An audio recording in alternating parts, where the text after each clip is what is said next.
네, 여러분 안녕하세요. 제로에너지바를 다시 찾아주셔서 너무 감사합니다. 네, 오늘 저희가 나눌 이야기는 바로 돈에 관한 겁니다. 네, 오늘 좀 솔깃해지시나요? 네, 사실 뭐 저도 그렇고 여러분도 그렇고 돈만큼 우리를 쉽게 그리고 확실하게 움직이는 것도 별로 없죠. 탄소를 줄여가는데도 뭔가 이렇게 지구를 위하는 막 거룩한 마음 이런 것도 물론 필요하지만 경제적으로도 타당하다라고 하는 어떤 경제적 신호등도 굉장히 필요합니다. 바로 오늘 이야기할 이 CCFD라는 게 그런 제도인데요. 투자를 망설이는 기업들한테 신규 기술에 투자하면 좋아. 이렇게 하면 탄소도 줄일 수 있고 너희들 경제적으로도 도움이 돼. 라고 하는 굉장히 영리한 신호등 이야기라고 합니다.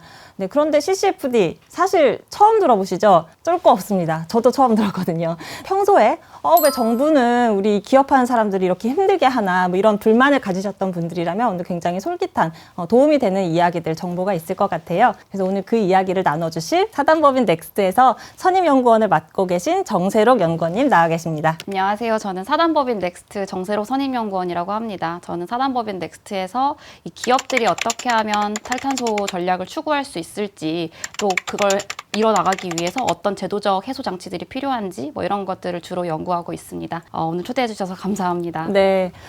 근데 제가 너무 마음에 오늘 짐이 한가득이에요. 이 어려운 주제를 도대체 어떻게 풀어갈 것인가. CCFD가 뭐예요? 저는 솔직히 이 제도 이름을 처음 들었을 때 약간 움찔했거든요. 인생에 거의 약간 최저점을 찍은 게 대학교 2학년 때인데 그때 제 학점이 거의 CCFD 약간 요 수준이어가지고 이게 뭡니까? 이게 무슨 뜻이에요? 혹시 한번 추측해 보시겠어요? 어떤 뜻일까요? 저요? 네, 맞춰보세요. 뭐 C니까 당연히 뭐 카본 들어갈 거고 뭐 카본 이런 거 아니야? A가 없는데 사실 정답은 카본 컨트랙트 포 디퍼런스라고 하고요. 제가 이제 한국말로 번역을 하기로는 탄소 차익 계약 제도다라고 이제 번역을 하기도 합니다. 이름만 들어서는 네, 지금 표정이 그러세요.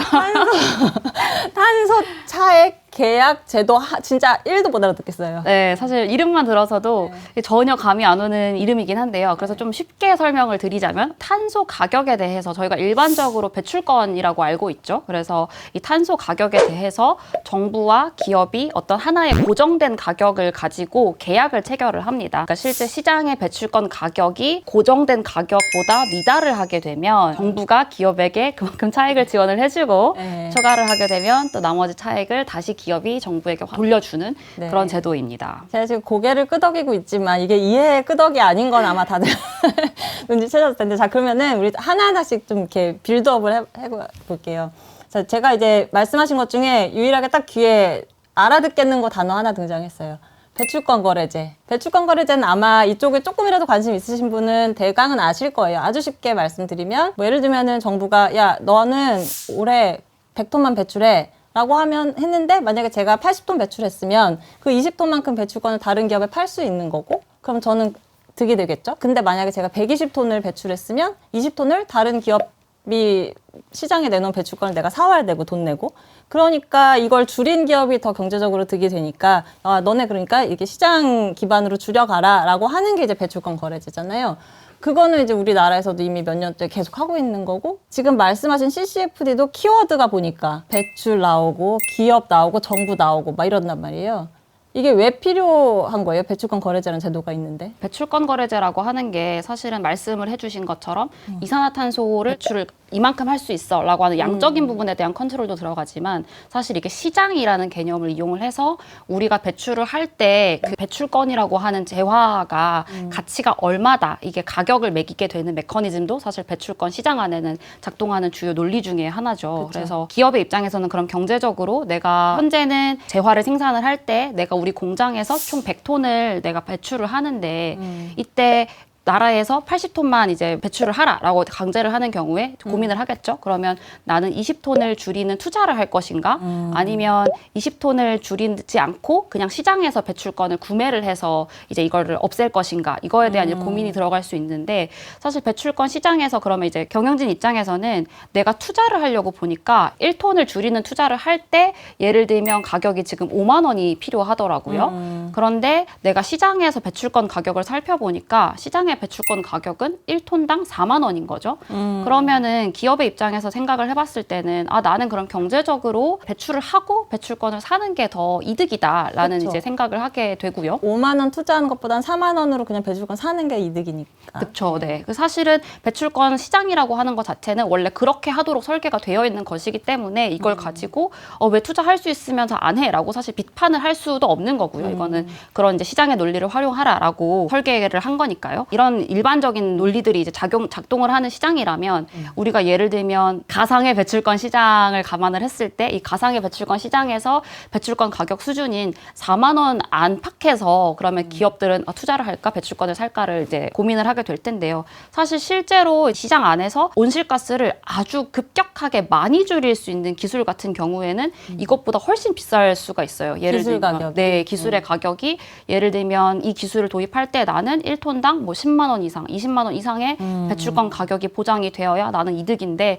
라고 이제 계산이 나올 수도 있게 되거든요. 왜냐하면 아무래도 배출을 확 줄일 수 있는 기술 같은 경우에는 그동안에 오랫동안 개발되어 온 기술이 아니기 때문에 네. 좀 새롭죠. 그러다 보니까 아무래도 규모의 경제라던가 아니면 학습 효과라던가 뭐 이런 것들이 좀 충분하게 성숙되지가 않은 상태이기 때문에 비쌀 수밖에 없습니다. 그러면은 이 시장의 논리에만 적용을 하게 된다면은 기업의 입장에서는 이 투자를 하게 될 유인이 상당히 떨어지게 되고 다만 저희가 이제 2030년까지 50년까지 우리 온실가스를 얼마나 많이 줄이겠다라고 선언을 한 상황에서 이런 기술들도 우리가 계속적으로 채택을 하도록 시장 안으로 들어오도록 유인을 시켜야 되는데 ETS만으로는 이제 이걸 해결할 수가 없는 거죠. 그렇기 때문에 CCFD는 그 중에서도 온실가스를 아주 많이 줄일 수 있는 기술 중에서도 매우 혁신적이고 또 뭔가 좀 경제적 파급 효과가 있다라고 인정이 되는 어떤 그런 프로젝트들에 대해서 특별하게 그러면 너희가 이야기를 하는 가격을 고정을 시켜주겠다. 대신 그만큼의 온실가스 감축 효과를 보여라. 그러니까 지금까지 말씀하신 걸 정리를 해보면 예를 들면 지금 배출권 가격이 5만 원인데 그럼 내가 만약에 감축에 도움이 되는 기술을 도입을 하려고 해요, 제가. 근데 만약에 5만 원 언저리만 막 이거 따져서 막 어떻게 판단을 할 텐데 만약에 이게 막 기술 도입하려고 봤더니 가격이 막 10만 원, 20만 원이다. 그럼 당연히 나는 그냥 배출권 사고 말지 이렇게 생각을 하기 마련이니까 그거를 10만 원, 20만 원 되는 기술을 어떻게든 그래도 기업들이 그걸 가져올 수 있도록 정부가 무언가를 마련했다. 그 무언가가 바로 CCFD다라는 거죠. 정확합니다. 네. 그러면 지금 말씀하는 거 들어보니까 그러니까 배출권 가격이랑 되게 밀접하게 연관이 되어 있는 제도네요. 이게 어떻게 정확히 거래를 어떻게 하게 되는 거예요? 기업이고 정부다라고 하면 실제로 이걸 제도를 운영하는 과정에서는 정부가 이걸 어떻게 설계하느냐에 따라서 구체적인 내용은 엄청 달라질 수가 있어서 네. 오늘 이 자리에서는 개략적인 내용, 보통은 이런 식으로 운영이 됩니다라는 내용을 좀 전달을 드리면 일단 우선 정부에서 이제 공고를 합니다. 우리 이런 사업을 할 거고 그래서 우리 이만큼 돈을 지원해 주려고 하는데 혹시 너네들 이제 온실가스 감축시킬 수 있는 프로젝트들 계획하고 있는 것들이 있으면 이제 한번 가지고 와봐라. 이렇게 계획을 공고를 하고요. 그럼 기업의 입장에서는 우리가 지금 이런 프로젝트를 하려고 하는데 이런 프로젝트를 하는데 필요한 돈이 뭐 예를 들면 아까 말씀하신 것처럼 뭐 한 1톤 줄이는데 20만 원이 들어가는 프로젝트가 있다. 근데 우리 이거 평소에는 경제성이 전혀 안 나오니까 엄두가 안 나서 못 하겠지만 정부가 도와주신다고 하시니까 한번 해봐야겠다라고 해서 이제 손익계산을 따져볼 거고요. 그래서 이제 그거를 정부에 제출을 합니다. 그러면 정부는 여러 가지 기준을 가지고 평가를 해보고 그 중에서 몇 가지 프로젝트를 선정을 하겠죠. 그럼 이제 테이블에 앉아서 계약서를 쓰겠죠. 계약서를 쓰는데 이 내용 안에는 보통 10년을 넘어가는 게 일반적인 계약이고요. 그래서 앞으로 당신이 이 프로젝트를 운영하는 동안에 15년 정도 이 설비를 운영하는 데 있어서 온실가스 가격을 배출권 가격을 우리가 15만 원으로 고정을 해주겠습니다. 라고 이제 계약을 체결을 하고요.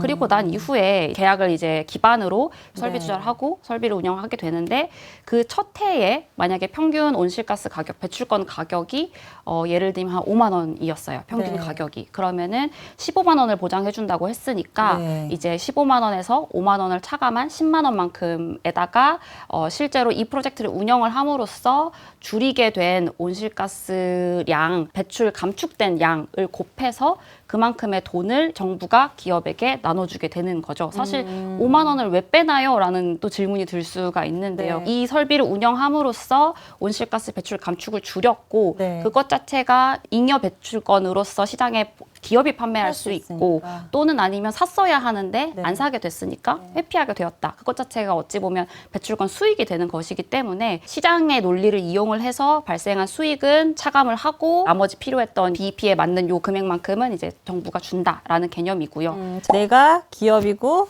세롱님이 정부예요. 내가 네 기술에 대해서 15만 원 보장해 줄게 라고 해서 이제 계약을 체결한 거죠. 딱 이거를 도입을 해서 봤더니 그 1년을 이제 운영을 해봤는데 배출권이 5만 원밖에 안 되네. 근데 나는 정부랑 15만 원에 계약을 했으니까 배출권을 내가 시장에 알아서 팔든 내가 할 거니까 10만 원 더 주세요. 이렇게 한다는 거죠. 네, 맞습니다. 이제 아무래도 이게 15년 장기 계약이다 보니까 배출권 가격이 어떻게 움직일지는 아무도 예상을 못 하기 때문에 10년 지나서 한 13년 차, 14년 차쯤에는 예를 들면 배출권 가격이 이제 16만 원, 17만 원 올라가게 된 거죠. 이제 그런 상황이 되게 된다면 그러면 기존에는 원래 우리가 15만 원이면 이제 손익이 난다고 했는데 그럼 기업이 오히려 이 투자를 함으로써 초과 수익이 발생하는 상황이 그렇죠. 되거든요. 그렇기 때문에 다만 이제 앞에 힘들었을 때 정부가 보장을 해준 부분들이 있기 때문에 16만 원, 17만 원 올라가게 되면은 또 그 가격에서 15만 원을 차감한 뭐 만 원, 2만 원 곱하기 부감한 온실가스 배출량을 곱해서 그 돈만큼을 다시 정부에게 이제 돌려드리는 다시 그 돈을 뱉어내시는 거죠. 예를 들면은 15만 원에 계약을 했고 배출권이 17만 원이 됐다. 그럼 저는 2만 원을 토해내야 되는 거예요. 맞습니다. 네. 아, 어찌됐건 핵심은 내가 15만 원은 보장해 줄게 이거네요. 약간 네. 밭대기 같은 거네요. 밭대기.